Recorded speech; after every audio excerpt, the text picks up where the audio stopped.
Hey guys, to replace a control panel if you're having a problem with the screen, if you want to take a look at it and try fixing it, or you already have a replacement screen for this printer, it's 6500A and the same 6500A plus. Same process goes for 6500A. Those are the E710A and E710N printers. So what we're going to do is we're going to turn the printer off. Now lift this front area. Then under here, under the screen, there's two areas that have the screw. There's going to be one right here, there's a hole, and one right here. It uses a T10 star-shaped screwdriver tip. That's what I have already ready to take those out.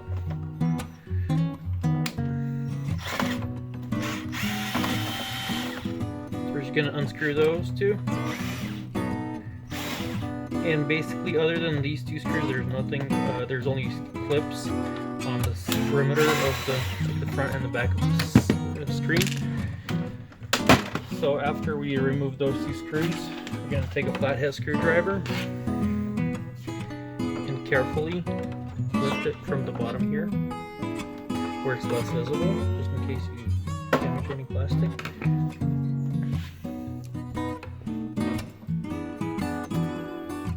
Okay, so I lifted this up with the help of the screwdriver, kind of propped it like this here, and got those out.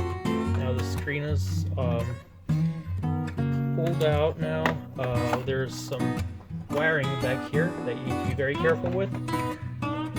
Very simple, doesn't clamp like a lot of the screens do.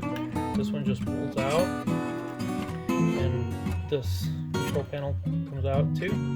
When you're putting it back, make sure you're putting where the in the correct position. If you are replacing a bad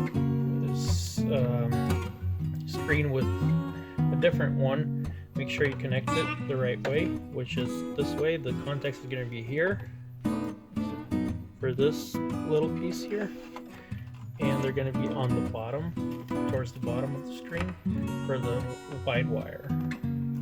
Now it's connected and ready to go.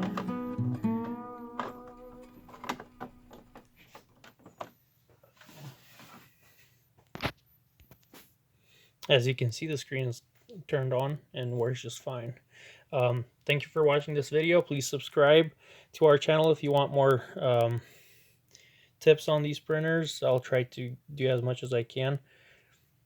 And also share this video with other people. Have a great day.